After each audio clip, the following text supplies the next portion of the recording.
Morning conference. It was 11 years ago that I sat in this audience for the first time, and I knew then that I wanted to have a career which focused on supporting the association. So what a privilege it is to be here today as your new Vice President. I've been in the superintending ranks since 2007 and a Chief Superintendent since 2015. So I've seen personally and experienced the impact of the reductions in our numbers and growing workloads have had upon us. I've been involved in the Command Resilience Working Group since 2013, and it was clear even then that our members were quietly suffering. The Resilience Survey in 2016 sought to look deeper into the impact that increased demand and fewer resources was having, and it demonstrated worrying trends towards anxiety, depression, excessive working hours, and the disguising of sickness through the use of annual leave. The Resilience Survey was, however, just the first piece of our jigsaw, a jigsaw that piece by piece reveals the complex issues involved in being a superintendent today. Since then, we've had more pieces added, including the study into working time, which began in the autumn of last year. A large weight of compelling evidence emerged from this study, showing that on average, members' working hours were well in excess of 50 per week. Piece 3 in our jigsaw was the qualitative study undertaken by Glasgow University last year, which conducted structured interviews with over 30 of our Scottish colleagues. This study looked at the personal impact of growing commands on their health and well-being. The tone of the report is perhaps best summed up by one superintendent who said, "Once the excitement of being a superintendent had worn off, all I was left with was the toxic stress." Piece 4 in the jigsaw was provided by the most recent Resilience Survey. Paul discussed some of the key headlines in his address yesterday, and these will be looked at in more detail by Dan in his own inimitable style later in the conference. In headline terms, however, in spite of many of us still getting a kick out of being supers, the results sadly paint a deteriorating picture when it compared to the 2016 survey. Of course, long hours are just part of the job, aren't they? Yes, to some extent, I think we must accept that our roles are not 9 to 5 jobs, but an average of 53 hours per week is not acceptable.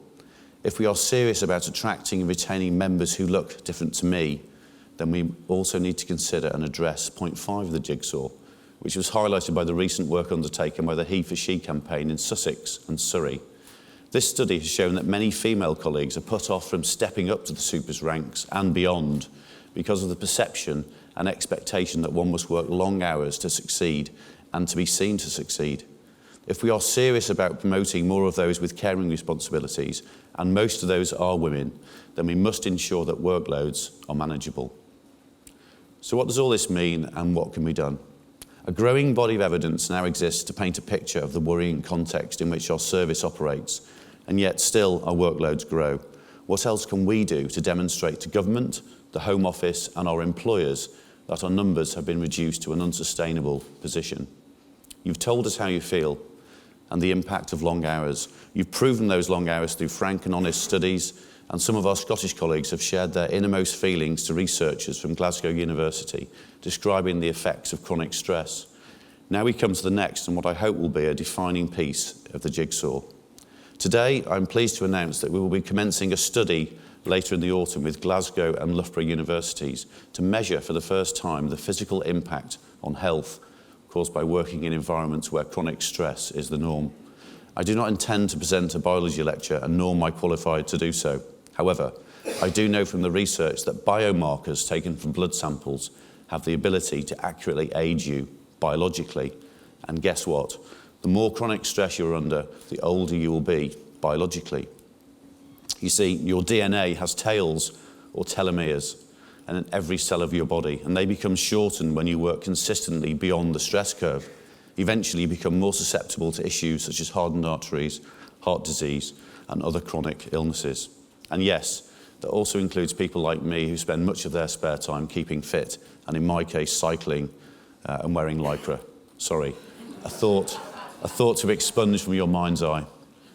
The biometric marking exercise will involve a cohort of superintendents and chief superintendents, and I will be seeking a variety of volunteers later in the autumn.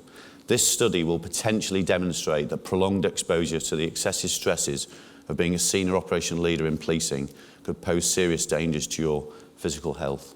This, I hope, will be a piece in the jigsaw that will be impossible to ignore. Thank you to all of you who completed the recent survey of Gold and SFC duties. The results clearly show that this work is now being routinely undertaken by superintending colleagues, and as a qualified SFC and Strategic Public Order Commander myself, I broadly welcome the development opportunities it has presented. However, it is clear that the growth in SFC and Gold responsibilities for our members is increasingly as a result of the removal of those responsibilities from our colleagues in the executive. In fact, the survey revealed that in 40% of forces, SFC is no longer undertaken by the executive at all. And of those forces who do continue to share the burden, over a quarter don't perform it overnight. It is crucial that our Chief Officer colleagues understand the significance and breadth of the responsibilities that we carry, and they avoid simply passing more and more work in our direction without a real consideration for our well-being. Having recently attended the very well-established Criminal Justice Business Area Group, chaired by the retiring Detective Chief Superintendent Mark Lay, I was struck at how effective this group has been in influencing the development of national doctrine across a range of matters within the investigation side of the business. I wondered while sat there how much more effective we would have been as an association on developing a more consistent approach to the uptake of issues such as Gold and SFC by our membership had we had an operations business area. The Gold SFC survey clearly suggests that its growth has been piecemeal and inconsistent and would have benefited from supportive influence from the National Association. So today I'm pleased to announce that later in the autumn we will be establishing a new operations business area which will bring together superintending experts in our operational command fields so that we can ensure that issues such as these can be managed and influenced more effectively in future. In closing, there is much to be done, more pieces of the jigsaw to be added, and much more compelling evidence to share to ensure that our voice is heard. But this comprehensive picture, the first true reflection of the reality we face, including unequivocal data on the impact on our long-term health, will contribute to the discussions and negotiations that will be necessary to ensure that superintendents form a structured part of the 20,000 uplift over the next 3 years and beyond.